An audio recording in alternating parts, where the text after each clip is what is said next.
Elemental Hegemony by Stephen Lake. Sarah walked casually through a small town on the edge of the Gadar region as she searched for a unique gemstone that she was looking for to complete a special quest she'd been sent on by the local guild. The request itself, when she'd first received it, had seemed generally benign in nature. But up to this point, reality had proven that belief to be very wrong. So far, no matter how much she'd searched, she'd come up with nothing. As she continued to expand her search through the town, she stumbled onto an entire army of soldiers, mages, beastmen, and others from Guild Batamon who had recently come into the town. However, they weren't there on a quest of goodwill or adventure, anything like that. Instead, they were there to loot and pillage the entire town for all it was worth.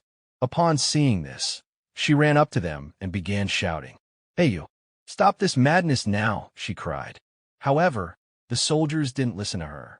Instead, they continued to just blindly and brutally loot the city. Eventually, growing fed up with none of them listening to her, Sarah cast Finger Lightning, which sent out a massive wave of electricity across the area that soundly electrocuted members of Guild Batamon who were closest to her. This, in turn, had the desired effect of bringing the looting and carnage to an end, at least in her immediate vicinity, anyways. After slowly recovering from being hit like this, one of the swordsmen of Batamon stood up, laid his blade on his shoulder, and glared at her disdainfully. "Hey there, Missy.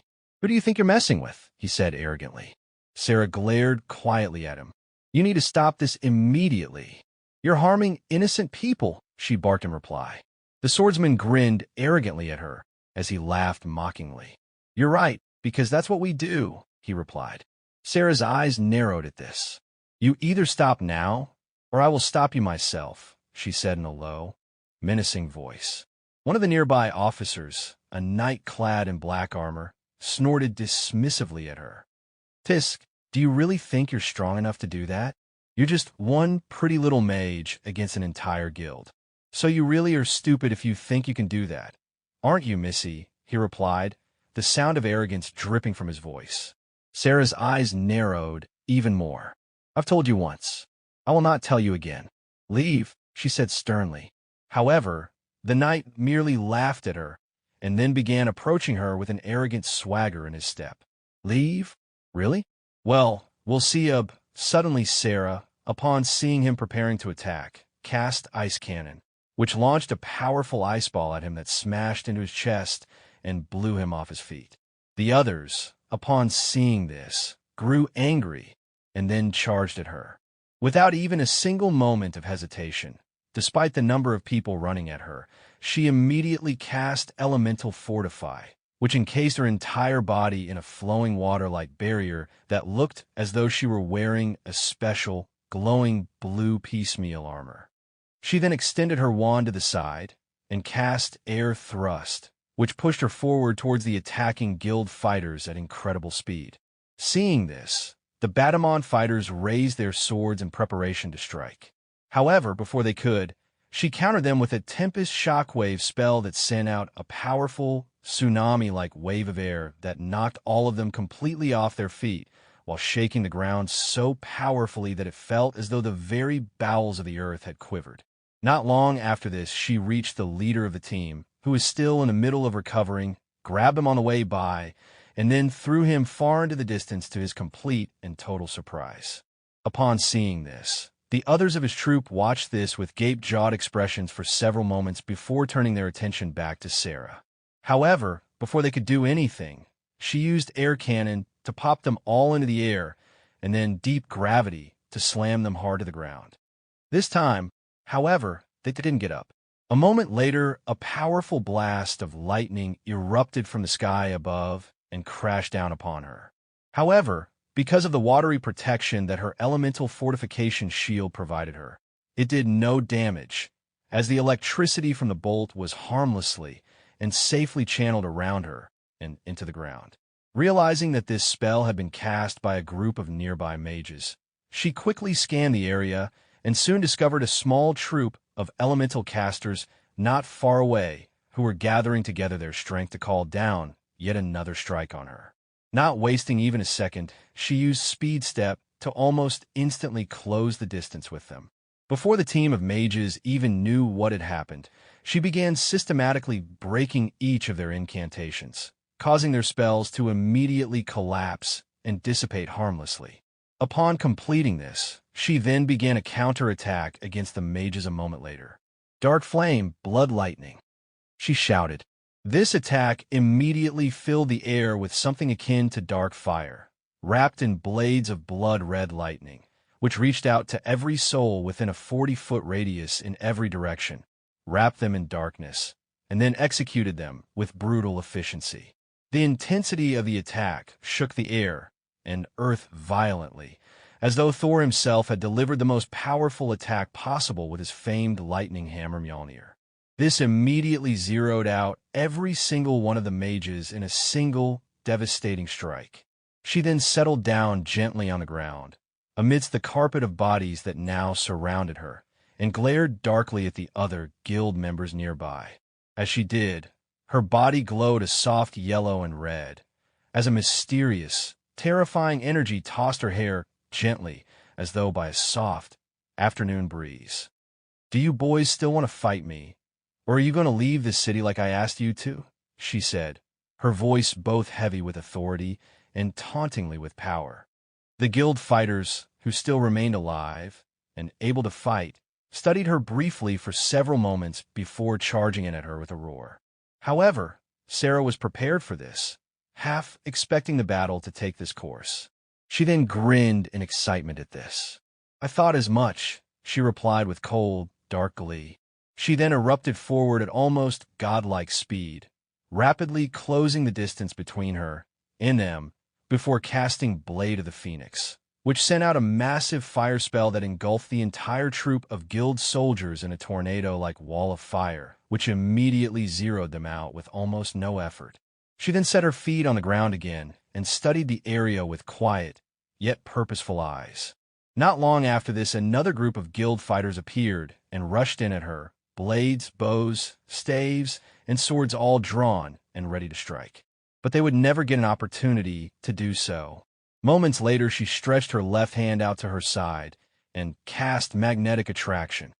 This immediately hyper-magnetized the plate armor and chainmail of the soldiers, both sucking them all together into a massive pile of flesh and metal. But it also crushed them to death within their armor, like a shoe squishing a hapless bug. However, before she had even a moment to begin her next attack, a powerful and skillful necro-mage appeared in the middle of the remaining forces and began to cast powerful, dark death magic on her. However, Sarah was having none of this. Upon sensing the rising spells of darkness that the necro-mage was beginning to cast, she countered this by casting Grand Light of the Heavens against him. This immediately sent a powerful blast of holy light against the necro-mage that instantly nullified his powers, rendering him completely harmless. She then followed this up with a combination of ice, fire, and wind spells that dropped on him like a hammer, instantly zeroing him out. However, it wasn't long after this that a heavy knight from the guild appeared and quickly took stock of the situation. Upon seeing the absolute carnage that his teammates had suffered at Sarah's hand, he knew that this absolutely needed to be solved before things went any further. He then raised his sword and began charging in at her with the intent of cleaving her in half with but a single close-range strike. But before he got more than just a few steps, Sarah's speed stepped towards him, instantly closing the distance before suddenly shifting left and passing along his left side, under his blade and into his blind spot. She then reached up and touched him lightly in an opening in his armor, around his hip, and cast Fire of the Iron Sky. A split second later, the heavy knight's entire body erupted in flame that issued out from beneath his armor, and quickly reduced him to little more than a glowing pile of ash a moment later. After completing this attack, she began scanning the battlefield for more enemies. After doing a quick head count, she soon realized that she had already, and successfully at that, taken out close to 1/4 of the guild fighters that had originally entered the town. But this incredible rampage of carnage hadn't gone unnoticed by the other guild members, who quickly rallied together around Sarah as she stood in among the shattered remains, and ashes of their fallen comrades. Great blades of Misthoth! What has happened here? He exclaimed in horror. The others all pointed at Sarah as she stood quietly on the battlefield and glared back at them as her body glowed with powerful waves of magic energy. I did, she replied darkly. The leader, a powerful super rogue, glared back at her in disdain. For what reason do you challenge us? Do you even know who we are, you stupid mage? He protested strongly. Sarah raised her head and glared at him with a look that could level mountains. You have foolishly chosen to ransack this town. I have instead chosen to protect its innocent citizens. Is that not enough for you? She asked. The leader of the Batamon forces grinned towards her with anxious arrogance as his hands gently quivered with both excitement and cold fear. Clearly you have not, as I am about to pour out on you a reckoning that you will not soon forget, he said proudly, along with a hint of muted anxiety. He then raised his sword and, using speed step, rushed in at her with all of his power. However, unlike before, this was not a one-sided battle of legendary versus ordinary. The captain of the Batamon forces was no regular fighter. He was a level 253 super rogue. However, unbeknownst to him, Sarah was a level 430 legendary mage. Even so, despite the clear power difference, the commander would not relent nor give up on his fight. He would either win this or die trying. Moving across the battlefield at blinding speeds, he rapidly closed the distance between himself and Sarah as he prepared to deliver a powerful, devastating, one-shot blow to her that he thought would kill her with a single strike. However, he couldn't be more wrong. As soon as she saw the commander initiate his attack, she immediately cast Shift Illusion, causing her to both shift almost instantly to the left, but also leave behind an after image that deceived him completely. Even so, despite his initial swing meeting nothing but air and illusion, he immediately turned his sword the other way and tried to attack again. But like before, he missed as Sarah easily sidestepped his attack. She then followed this up with an attack of her own, casting Arcane Rust against his sword as it passed by her within less than an inch of her body. Upon doing this, a small, bluish wave of energy leapt from her body and wrapped itself around his sword, causing it to completely crumble to rust a moment later. Seeing that he was now disarmed, and in the most ridiculous way possible, he cast his destroyed sword aside, summoned a newer, more powerful one, and readied himself for the next strike. "Are you still foolish enough to continue challenging me?" said Sarah darkly. The Batamon leader studied her anxiously for several moments as a wall of anxiety-induced beads of sweat began to form on his forehead. "This fight isn't over until one of us is in a body bag, sweetheart," he replied nervously. Sarah lightly furrowed a brow at this. "Very well. Have it your way," she replied mutely. She then suddenly shifted towards him at blinding speed, quickly closing the gap between them in nearly an instant. However, the rogue was ready for this, and moved his sword to intercept her as she passed by. But his luck would not favor him quite so graciously as Sarah, anticipating this, once more cast Arcane Rust, causing even this newer, more powerful sword to immediately crumble to rust. As he reeled from yet another humiliating disarming, Sarah quickly shifted her stance and then kicked in at him with all her strength.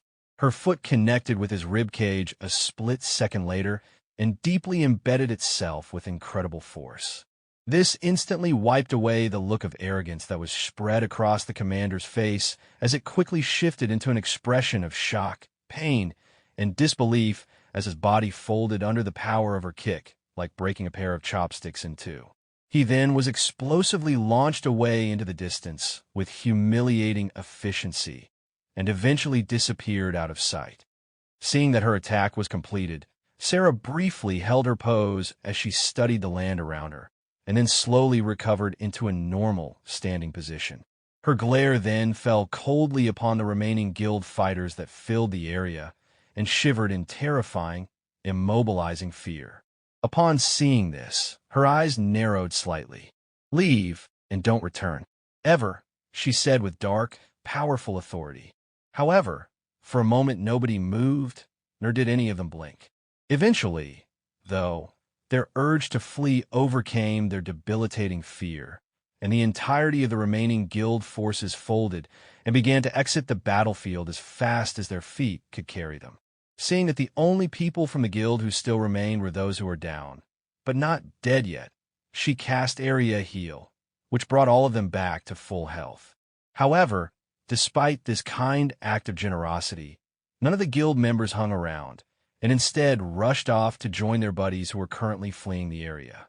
Seeing that the battle was now over, Sarah cast a quick bit of repair magic, which quickly undid all of the damage caused by both her battle, as well as the earlier looting by the guild members. As soon as she ensured that the area was now once again safe and clear, she turned her attention back to the town and studied its now clean and colorful streets. Well, that was fun, but like always, my mission isn't complete. So I better get busy shopping if I ever want to find that crystal I'm looking for, she said quietly to herself. She then gently dusted off her dress and straightened her hair, after which she strolled deeper into town in search of item shops that might possess the handful of rare items that she was still searching for. And if not, then she would just have to keep looking elsewhere.